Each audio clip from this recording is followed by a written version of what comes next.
What is up, boys? I hope you guys are having a great day. Mustache. Might have to shave it off. Been getting mixed reviews on it. Leave a like if you think that the mustache needs to go.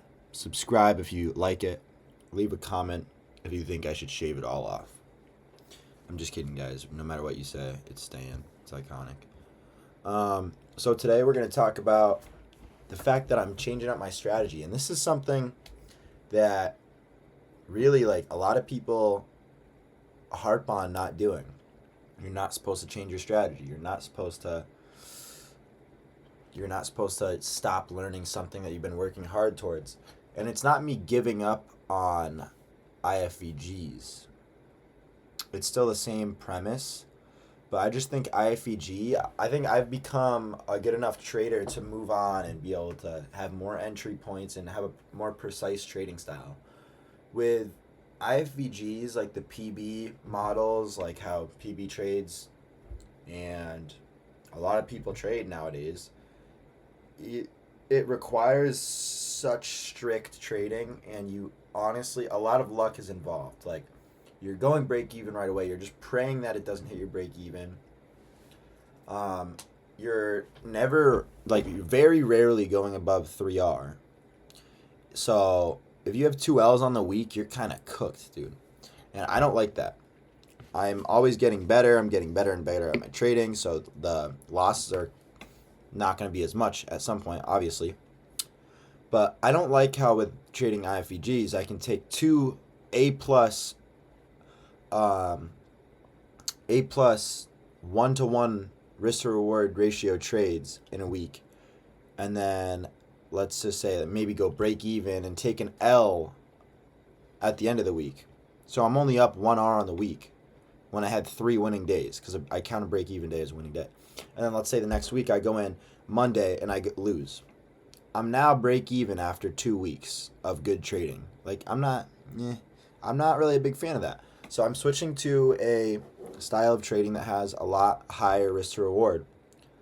And it still uses the same idea as IFVGs, but it's more CISDs and gap fills.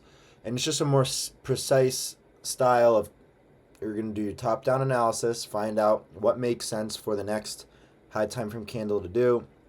There's a lot of SMTs and stuff involved. I'm still learning more about it, but I'm excited to share with you guys about it and show you guys. And with that, we are also going to do a trade recap. If you guys clicked on this video and thought that it was just going to be a oh wow, finally we got this moved down. I've been waiting for us to move down into this zone right here. But anyways, what happened today? We went from a pretty bearish day into a pretty bullish day here. So this is what happened. I hop on the charts in the morning and I see, what do we got for high time frame, SMTs, stuff like that. So right here, go down to the 1 hour. At this point, we had an SMT around this area with these highs. So I'm going to mark it out and show you guys. Let's restart everything. Boom. Boom. Boom. Oop. Alright. So, here we go. So we have our first SMT right here, right? Even though this is at 3 in the morning, we're going to mark that out because it's at a significant point where we're catching a swing down. So we see an SMT after we take this high. We are on MNQ, but it'll do. I know you guys, a lot of you hate MNQ, but it'll do for this trade recap. So at this point, boom, all assets take this high, right? But we get an SMT right here. Come down, blah, blah, blah. No SMT with these lows, come down into this general area. And then around 9 o'clock, this is when we had an SMT between this hourly candle and this hourly candle. Boom, boom, just like that. And if you even go over here, this high was already taken by the 9 o'clock candle, and it still hasn't been taken on ES. So if we go to here, this, boom. So what was my general idea? So if this is 9:30 right here, 9:30 opens, we really didn't do much on NQ. We just chopped around, made all this overnight stuff. Didn't do much with it. Just came down. I thought we would at least take this out. I thought we were going to go down here. I'm about to show you guys the trade that I took on ES in a second. As you can see right here, 9:30 opens. We're on the 5-minute time frame. We took this high on NQ. So there's an SMT right here. So this is now a 2-stage SMT. This is, I'm not saying this stuff is like correct. I'm still learning about it. But this is just what I noticed today, and this is the trade that I took. So then we had this nice move down, right? We came up, took out this little high where the CSD was, and then moved down. It looked like we were going to get a 5-minute inverse. And we actually did. We got a really good move down. This is all low resistance liquidity right here. So we should just flush straight through it. Let me just move this over here. All this, just like we did, but we should have gone more. I think there was some type of bullish news or something. That's what my guess is. So we should, if we look at the higher time frame, maybe like the 15-minute, yeah.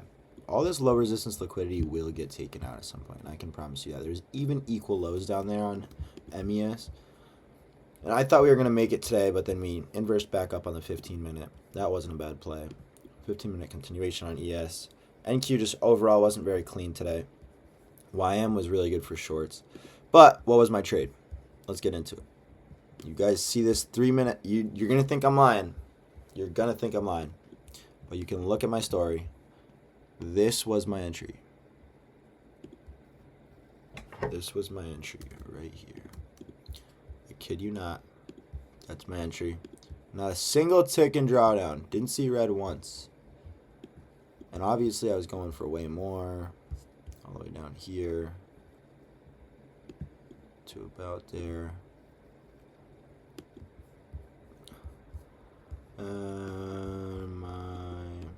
Yeah, so I closed for around 2 to 3 R down here. I was only in for like really light risk because I'm still learning. I didn't have crazy high conviction in this exact play working, but I did have high conviction in ES going down. So that's why I took it on ES.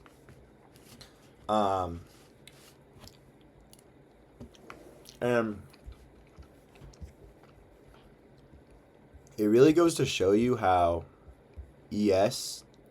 Ooh, this is a good play right here, actually. 3-minute IFVG back up. Still haven't taken all-time highs yet. Obviously, I can't take this right now, guys, because I'm recording a video for you. Couldn't do that. I mean, I wish I could. But I guarantee we're coming up to here. All-time highs. Boom. Entry right there. Stop right here. This is an IFVG, but I've traded IFVGs long enough to know that this is going to play out. You can even take it with the CISD on NQ. You're just not trading to all-time highs. So you're just trading until the SMT breaks. But yeah, enough talk about this right now. I started trailing my stop pretty aggressively. This is why I got stopped out in profit on ES. This is what happened here. So we got the perfect fill on the 3-minute. Went down. It was really nice to see us just keep moving. I thought we would at least take out this low right here. Very disappointed we just turned around randomly. We came up here, and then I was like, we should not go any higher. So when it came back up, I exited out right here. Somewhere in here. And my stop was actually a little bit lower. It was like on a 1 minute candle. Yeah. This was about where my stop was. Because since we had already tapped into like previous stuff up here, like this 2 minute CISD, boom, I didn't think we should go up anymore if we were going to finish this move. But yeah, that's going to be it for today, guys. I really hope that you guys don't abandon your own strategies just because I'm switching mine. But before, obviously I didn't just switch in one day. What I was doing was trading New York AM session, completely normal, and then at night I would just kind of watch the charts for the new strategy that I was learning. I wouldn't take any trades, but I would watch the charts and watch videos. I'm actually going to study my new strategy after I finish posting this video for you guys. So, hope you guys have a great day, and peace.